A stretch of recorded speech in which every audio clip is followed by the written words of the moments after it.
Hey, this is Gerd Handel, and welcome to the Inner Light Project. This show is for anyone who's wanting to lead a happier, healthier, and enlightened life. Create more self-love, inject more joy and abundance into their daily life. Join me for inspiring interviews and spiritual topics so you can shine your inner light. Hello and welcome to the Inner Light Project. My name is Gerd Handel, and today I want to share with you someone who's helping brown girls to unpack their guilt and shame. Harpo Mander is passionate about helping South Asian women to find their inner voice and release their brown girl guilt, to express their true self and live their soul's purpose. Hi Harpo, I'm so grateful to have you on the show and thank you for joining us today. Thank you so much for having me. I'm so excited to be here. Oh, bless you. I'm just excited to just dive in deep and know more about you. And I'd love to share for the listeners, what was your life like before you became your true self? Oh my gosh. It was, now when I think back to it, the word turmoil just comes into my mind. Turmoil, misalignment, a lot of drama, and this deep, long, this really dark feeling of despair always. And I think I didn't know it at the time. I didn't really have the language or the words to sort of describe my life as that at the time. But now when I look back, before I found my purpose, before I started to live a life of authenticity and alignment, I think that there was so much conflict, inner conflict, outside conflict. My life used to feel like, I said this to my therapist once. I said, and this is sort of before I found my purpose, I said, my life feels like, when you're watching a trailer for a scary movie where there's a really nice, idyllic, scene. And then all of a sudden it flashes for a quick second to something dark and scary, and then comes back to the idyllic scene, and then flashes again to that dark, scary thing and back to the idyllic scene. That's how my life used to feel, where everything was really pretty and nice around me, but on the inside was this really dark, scary scene of a horror movie all the time. And my life was just a constant flashing between the outside and the inside again and again, and not necessarily understanding why there was no alignment on the outside and the inside. Wow. I can really relate with that, because my life before I changed my life around, I was the same. Everything looked perfect on the outside, but on the inside, I was just an utter mess. My emotions were all over the place. I didn't know who I was. And I guess a lot of that stems from the people pleasing and the sacrificing and the guilt that we have as brown girls growing up. Yeah. I think you end up carrying so much of other people's emotions and their feelings and their, what they want and what their needs are, that you live a very disembodied life. You're living a life that is for everybody else. And then, then you wonder, why do I feel so empty? Why do I feel so depleted? And it's because you haven't charged yourself, right? It's sort of like handing your phone charger to all your friends to charge their phones, but you didn't charge your phone before you went out. And then you're like, well, now I don't have my phone to take pictures and videos of tonight. That's how it used to feel all the time. What was the turning point for you when you just said enough is enough and just dived in deep? Somebody actually asked me the other day too, it was well, so when did you know that you were sort of meant for something bigger, or your purpose was a lot larger? And I had that same feeling then that I just had now when you asked me this question, is I actually don't even know. If I was to really sit down and look backwards and ask myself, what was that turning point? I don't know. I'm not even able to really pinpoint what it was. I think I've just always had this really strong conviction to live my life on my terms. And I think, I talked about this in a really recent podcast episode that I recorded for Brown Girl Guilt, my podcast, that disruption used to be really aggressive before. And it used to be a lot of fighting and arguing. And I think maybe the switch happened for me when I sort of put the armor down and was I am so tired. I don't want to do this anymore. So even though I've always wanted to live my life on my terms and sort of have the conviction to live a true life, before it was really combative. It was really I'm going to fight everyone. I'm going to defend myself fiercely. And then, so maybe perhaps the switch was when I sort of said, enough is enough. I don't want to fight anymore. I'm going to embrace softness. And now softness is going to be disruption. Perhaps that was the switch. there's one story that I think really, really solidified it for me. Was I was taking a salt bath, and, I was really going through something really hard at the time. I had to make a really hard decision. And I got into my bath. I turned off the lights, set some candles. I don't know what it was, but I took a crystal into the bath with me. It was an amethyst crystal, but I don't know what came over me. But I took the amethyst and I held it in my hand, and I just kept saying to the universe, give me a sign, give me a sign. I really, really want to do this, but I don't know what I should do. And the universe was listening, and a song came on shuffle while I was in the bath. And that song was the song that I used to really listen to as like a kid. It just made me super happy to listen to. And it used to put a huge smile on my face. And it used to like help me imagine all the possibilities of who I could possibly be. And that song came on shuffle, and I immediately started to cry, because that was the universe's way of speaking to me and sort of telling me that I can be whatever I want. I can make the hard decisions and I'll still be okay. And I think in that moment, I realized, okay, I'm not alone, and I can have the conviction to live my life and not have to be so strong against the world. I can just be soft and be myself, and make that hard decision for myself. Wow. I got goosebumps when you said that, when the song came on. It's amazing how the universe works when it's like, yeah, I just even think, just thinking back to what you were saying earlier, like it sounds like growing up, you had to be this tough, like almost like warrior woman, and you had to put up with things. And then one day it was like, enough is enough. I just need to be kind to myself and love myself and accept myself. Yeah, because like living your life with a really negative inner voice, one that is really hard on you, really mean to you, is just not the way that I wanted to live anymore. Like I don't know, like it just, sometimes it feels like there's been like a sense of like divine intervention where, I might have been able to accept that hard inner critic, but then the universe was like, no, we have a lot more to do. And so I need you to work on developing a kinder inner voice. I need you to have a better relationship with yourself and to be compassionate with yourself, and just even make the attempt to just even try to love yourself, because we have a lot to do. And so it has felt a lot like divine intervention. And like really switching that relationship with myself has really been what has saved me. Wow. I hear you. I really understand what you're saying, because like even for me, when this was, God, we're talking a long time ago, but I had a cancer scare, and the cancer scare actually woke me up. And when you go through those when you go through those low moments, you're thinking, why me? What have I done to deserve this? And I was sat in the hospital waiting for my results, and I heard a voice say, you created this. And I was like, what? And I looked around the room. There was nobody there. I thought I was going crazy. And then I got my results, and they misdiagnosed me, and I ran out of the hospital crying. And all I heard in my head was, it's time to heal. And that was my turning point. And I just never went back. Like I just shifted and evolved, and everything, like you said, like the universe just kept bringing things into my life.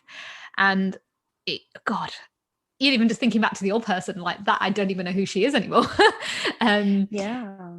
And yourself, I'm sure you feel the same. Like the old you is so different to who you are now. And I think that within our culture, women are treated as secondary. And I think that's where a lot of us growing up don't know how to love ourselves, don't know how to accept ourselves, because it's not mirrored for us by other people within our family.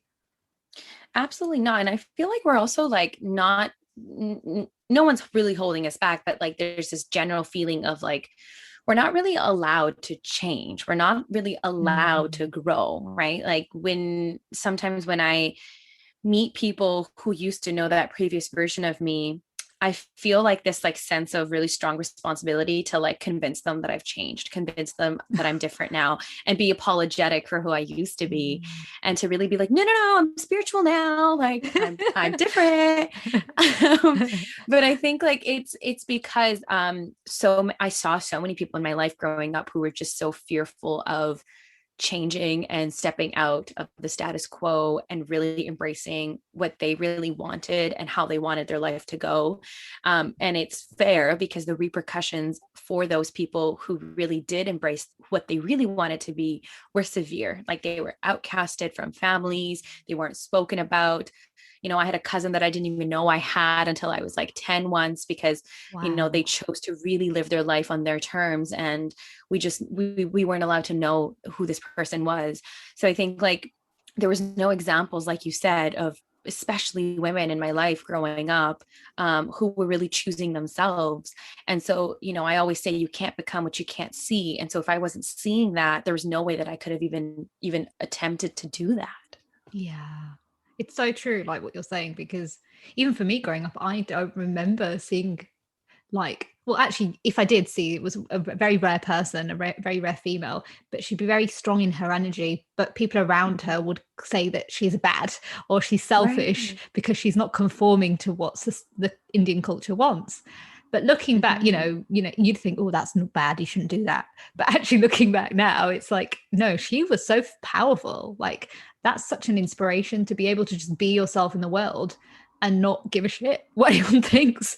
Like, that is what true self-love is, and that's what true, like, living your purpose is as well. Like, the divine created you for a reason the way you are. If you keep conforming into what society wants, you'll never be your true self, you'll never love yourself, you'll never accept yourself. I love that you said that, because, at the time that we're recording this episode, it's a day before International Women's Day. And Oh yeah. something that I want to post to Instagram on Women's Day actually is this quote from, I don't know if you are familiar with this show. It's called Boy Meets World. Have you ever heard of it? I haven't, no. So Boy Meets World is this popular show that used to come on in North America when I was growing up. And there was a character in there, and his name is Mr. Feeney. He's the high school teacher, and he's this like wise guy that, like, all the students sort of like, he's on their side. He's a little bit hard on them, but he's on their side. And so I want to post this on International Women's Day, and I'll read out the quote to you. Mr. Feeney says to the student, "If you let people's perception of you dictate your behavior, you will never grow as a person. But if you leave yourself open to experience, despite what others think, then you will learn and grow." And that just what you said reminded me of this quote, because if we start to think so heavily about what other people are going to think about us, we start to live a very small life. We live a very unfulfilled like life that is not allowing for our fullest expression. And we have to not care about what people are going to think about us and say about us. Like we have to let go of that fear of judgment from people. Absolutely. And if you look at men are completely different to women. Men don't really care what people think. It's women that have been conforming we're talking like centuries, not just within our community, but within every community. Women have been molded to be people pleasers, sacrificers, be the doormat. And so as women are rising up now, which we're seeing more than ever before, and they're embracing their divine feminine, it's scaring people around them. And especially within our community, they just don't know what to do. Yeah, they really don't. And my favorite is, how you mentioned like when you were growing up and you would see these like women with powerful energy and people used to talk about them. Now, as an adult, I've just started to really align myself with those women and like make it a point to say, oh, I'm friends with so and so, or like I connected with so and so, to like really give the uncles in my life a run for their money. And you just see it on their face and they say, you shouldn't be close with that person. And I just like to say, why? Like, how come?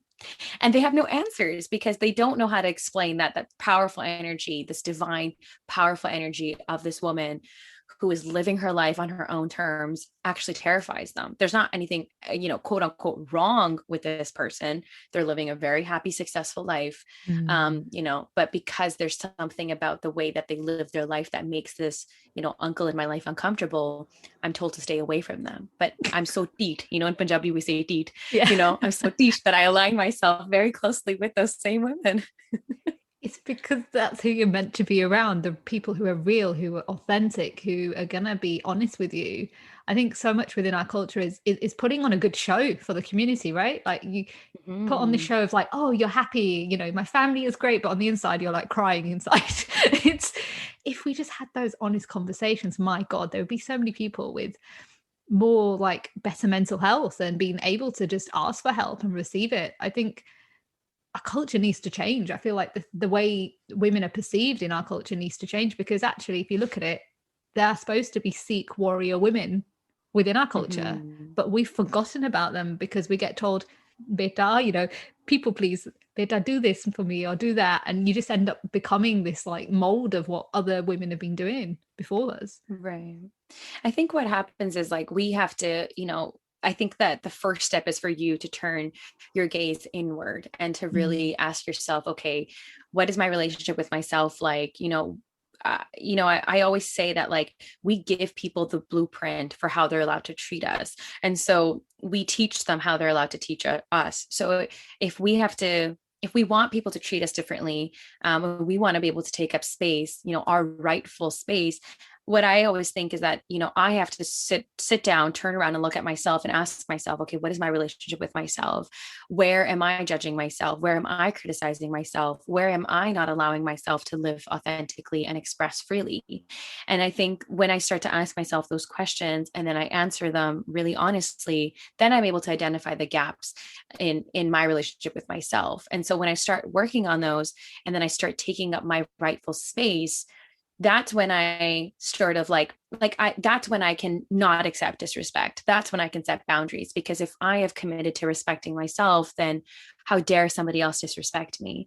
And I think like I have to be able to set that example for people around me, for people to be invited in. And I think in the past, like, if you were to ask me like what was my life like before I never really I was too fearful, and I used to think like, well, people won't get it. Like, I'm just going to have to be met with resistance. What I truthfully found is that people, that really love you and care about you, but are maybe just stuck in like the old ways of doing things and don't know any different, those people will make room for you. Like I say that about my parents all the time, is like, I just really anchored down and I was like, I'm not budging, I'm not moving. And I think what they ended up doing was realizing that, okay, Harpo is not going to budge. She's not going to move because they love me. Right. And that's not the case for like, I mean, that might not be the case for everybody listening, but my parents just kind of conformed. They kind of just came around. And I think like, had I stuck with the fear of like, okay, they're never going to come around, it's going to be so hard, what's the point? Like if I hadn't even given myself a shot, I would have never been able to learn and understand that actually they did make room for me because I demanded it. Yeah, that's the thing. What you're saying is it's all about boundaries. And I think a lot of us didn't grow up knowing what boundaries are. And that's just not even just within our community, women in general don't know boundaries. And when you start placing those boundaries, it can be really hard. I remember the first time I did it, my voice was like shaking, like, oh, I'm a bad person for doing this. I'm like, oh. And when I did it, it was so liberating that the more I did it, the easier it became. And people that would probably take advantage of me that I'd allowed at the time. A few words to say about my coaching program. Are you ready to transform your trauma and trust yourself so you can powerfully move forward in your life? Then my Infinite Trust method is for you. It is a 5-step signature system that helps trauma healing, boundaries, inner child, masculine and feminine energy, and health. If you want to know more about this, send me an email at info@gerdshundel.com or direct message me at IamGerds. That's IAMGURDS. Were starting to know that they couldn't do that anymore. And that's not just with family, that's with friends, that's within the community, anyone I met. And I think the more you do it, the easier it becomes. And the people, like you said, who love you will learn to understand that actually this is her boundary and I'm going to respect that. But obviously it's not going to happen overnight. It might take a few months or a year or two, but you doing that work is going to set the tone of how people treat you in the future. I'd love to talk to you about brown girl guilt. Yeah. I love brown girl guilt. It's one of my favorite things to talk about. So where did that come from? Brown girl guilt was something that, again, divine intervention. In 2019, posted something to Instagram, and it was a graphic that I made on Canva, and it was a black background with the words brown girl guilt in white. And I just put a caption in that post and said, the brown girl guilt is so real. And I sort of described an instance very recently that I'd experienced brown girl guilt. And just so many women, like from all over, liked it, commented on it, shared it, saved it. like messaged me in my DMs about it. And I thought to myself, wow, this is unique. This is interesting. I've been experiencing brown girl guilt for all this time, and I've put it out in the world, but I just now I'm realizing that thousands and thousands of other women also feel this. And so I sort of just took it, put it in my back pocket, and left it there and thought, I'm going to write a book. I'm going to write a book one day. It's going to be called Brown Girl Guilt. And then, the world fell apart. We had a pandemic. And I was finding myself sort of in like work situations that weren't really fulfilling me. And I was like feeling really disconnected from my purpose. And for some reason, my mind just kept coming back to that brown girl guilt post and sort of like the community that I sort of like was, really wrapped up in when I made that post. And then so later that year in 2020, I decided, okay, I'm going to start a podcast and it's going to be called Brown Girl Guilt. And I didn't really know what it was going to look like or what I wanted it to feel like and how far I wanted it to go. I just thought, okay, I'll set up a podcast mic and, I'll just start talking about my experiences with Brown Girl Guilt, and the women in my life can sort of start to have a place where they can experience community and sort of understand that they're not in isolation. And then a year has gone by now. The podcast has been out for a year and it's now streamed in like 89 countries. We've got so many streams, so many people who are, really, really part of the community now. And I think the reason that it is doing the way that, performing the way that it is performing, and sort of has built the community that it has, is because it speaks to a very nuanced experience, which is the brownness, the feminineness, and then the emotion that, is really prevalent, which is the guilt. It's a very unique and nuanced experience, but it's also sort of universal in the way that it is felt, and it shows up in different ways. So like your brown girl guilt might look very different than mine, but I feel like if we were to really sort of like get to the root of it, it's all coming from a place of not necessarily living in our bodies and doing what we want to do, but having to conform to a sort of role or choices that have been, created for us before like we could actually create them, and then sort of fed to us. So that's where it came from. And I think where I see it going now is just like, sort of giving other brown girls and women around the world this push to really live a life without guilt being the number one feeling when we're moving through experiences. Oh, that's beautiful. And I found you through Spotify, and I was listening to you and Horsepower, and I was like, wow. I was like, oh my God, there are other Asians like me. I've been looking for you, it's that feeling. And I think that's what it is. What you've amazingly nailed is that there are so many others out there who are unique, who are looking to meet each other, who are looking to learn from one another and wanting to release that guilt. And I think that's what you've beautifully done is create a community of South Asian women just coming back home to themselves and saying it's okay to release that guilt and just be yourself. Yeah. And to really like it's such a, it can be really terrifying to do that alone. It can be really terrifying.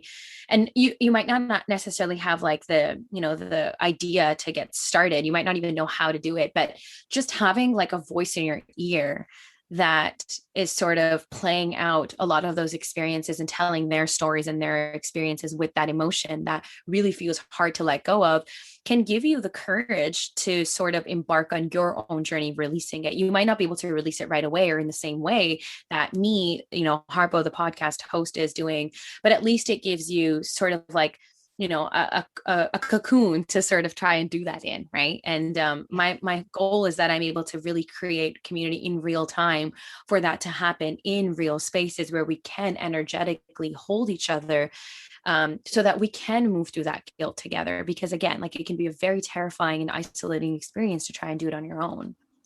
Yeah, exactly. And when you're going through that, you think you're the only person. And with podcasts, which are so amazing, is actually they show you that you're not alone. There are other people going through it, and you can get that support. That's the reason why I created the Inner Light Project, was because I knew everyone has a light within them, and I wanted them to know that they can heal whatever there is that's happening in their life. Just listening to one episode could actually help them to really tap into the wisdom that they need to hear. And you never know, like you might hear something, or I might say something, or you might say something in the Inner Light Project.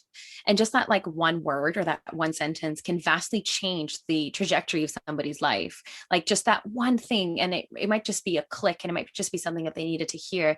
And, and maybe you can relate to this because the sort of work that we're doing requires a really really strong degree of vulnerability.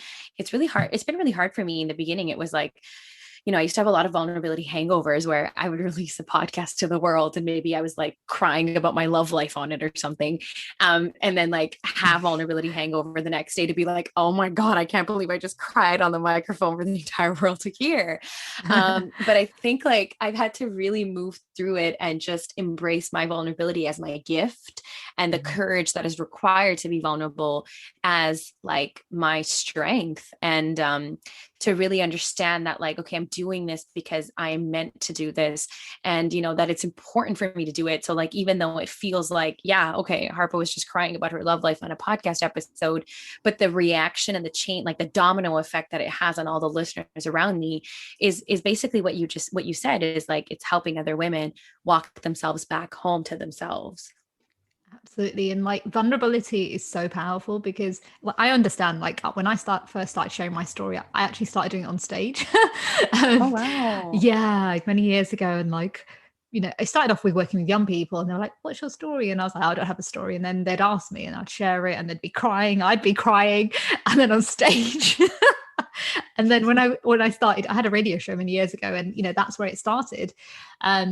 Having these conversations, and I realized the more vulnerable we become, the more we can connect deeply.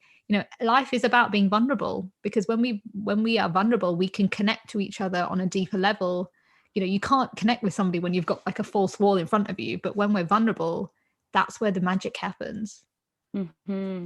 And you said something, how when you were initially asked about your story, you said, I don't have a story. I think like, first and foremost, I'm a storyteller because I want to be able to tell my stories and the stories of other people. And the mission and the vision of Brown Girl Guilt changed since the first year it was out. And I've sort of changed the mission for it to be this archive of stories. And it came from a conversation that I was having with a friend who was visiting from Toronto. They were doing their PhD, and wanted to come and hang out in the Surrey archives to sort of read stories about South Asians and South Asian women. And this is my friend, Amrita, who, is a stage performer and has, she was doing something called Shades of Brown Girl. And so Amrita came to Surrey to hang out in the archives to read stories about South Asian women. And then, shared with me that it was really hard to find stories of South Asian people in the archives, B, stories about women, because if they were in the stories, they didn't have any names, like they were anonymous.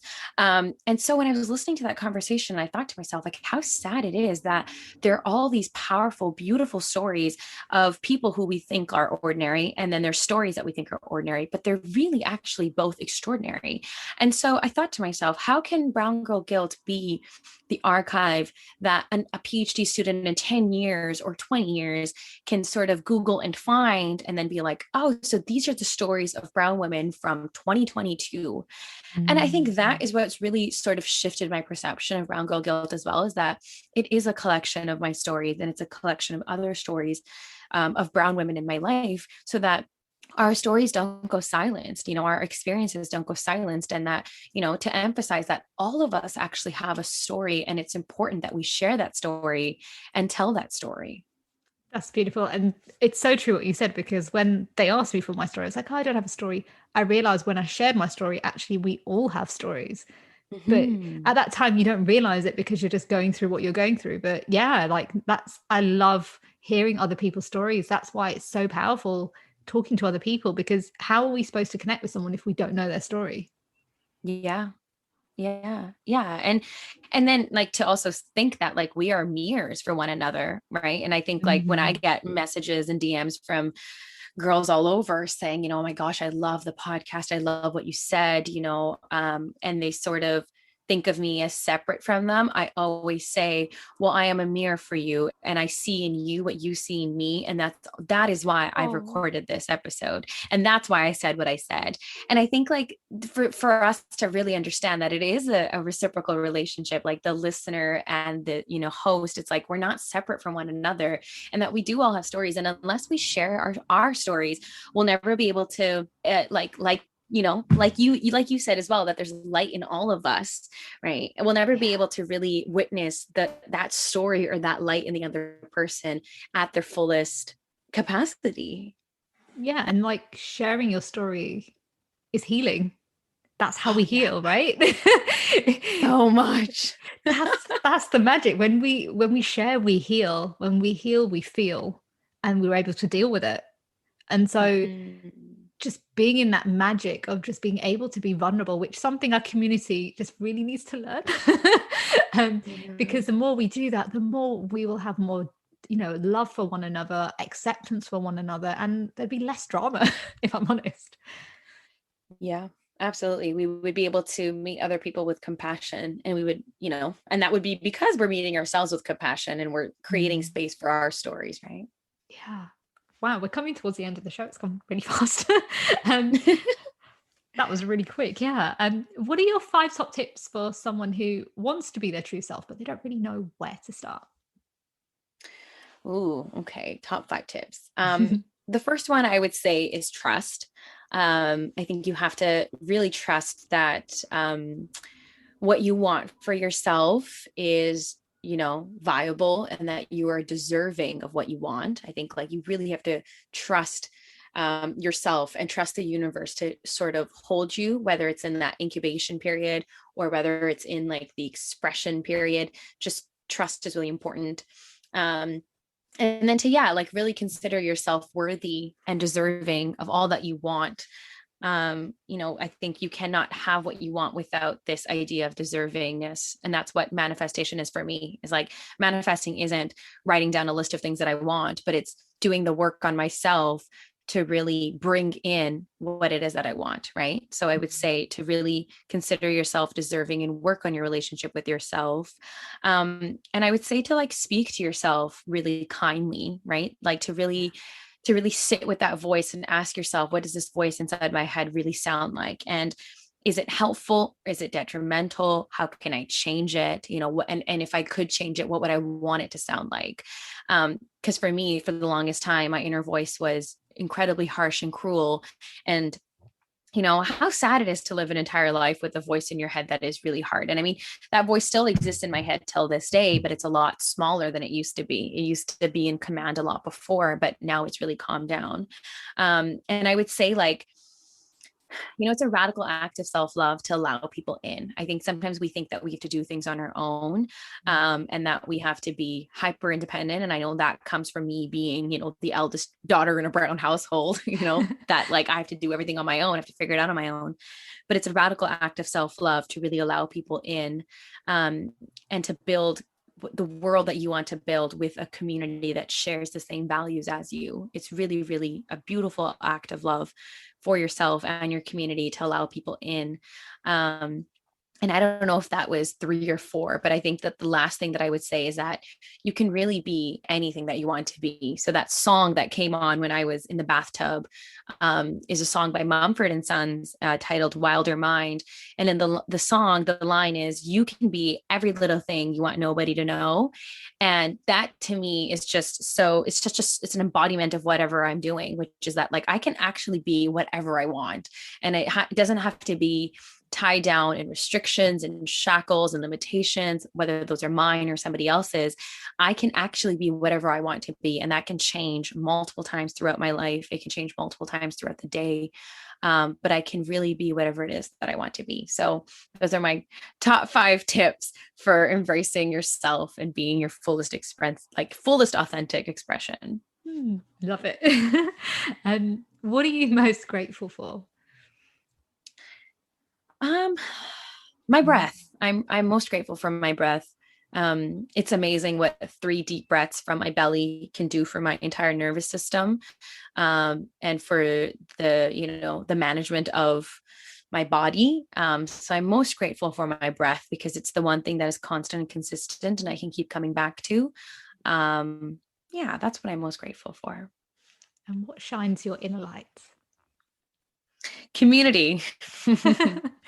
Community, really. Like, I'm such a people person. I love being around people. Like, I love hosting people. And I think that's why I'm able to excel in the roles that I have sort of built around me. And it's because what shines my inner light is community and what I get to do for them and what they get to do for me. And it's this beautiful reciprocal exchange. And when I think about the word community, I think about this like bright yellow light. And so that makes sense that that's what also lights my inside. Oh, that's really cute. It reminds me of Seva in a way. Yeah. Yeah. Yeah. Like really selfless service. I think being myself feels like that sometimes. I've never actually said that out loud because I didn't know if that was going to sound odd or not. But my one of my personal mission and vision statements is to be so good at being myself that it inspires you to be yourself as well. And Oh, so I think, yeah, like that, it does feel like Seva to just be so authentically myself. that's so beautiful. Thank you so much, Harpo, for being on the show and just being vulnerable and sharing your story and just allowing other brown women to just really embrace who they truly are. Thank you so much for having me on. I was saying this to you before we started recording that this is the first time that I've been invited to have this sort of a conversation. And I always say that I love, when I get to leave a conversation having learned more about myself. And I was listening to myself talk and thinking, wow, did you just say that? So thank you so much for creating this space for me to experience, my self growth firsthand and for just inviting me and having this conversation. It means a lot. Wow, what a powerful interview with Harpo. It's so true that once you go on this journey of just trusting your inner lights, everything becomes easier, everything becomes brighter. You're able to really fully live in your truth and do what you're here to do in this world. Unfortunately, that's the end of the show. Before I leave, I want to leave you with this quote.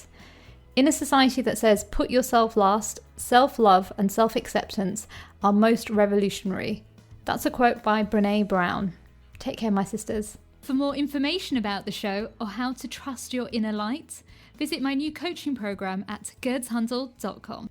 And remember, stay happy, stay healthy, stay lit.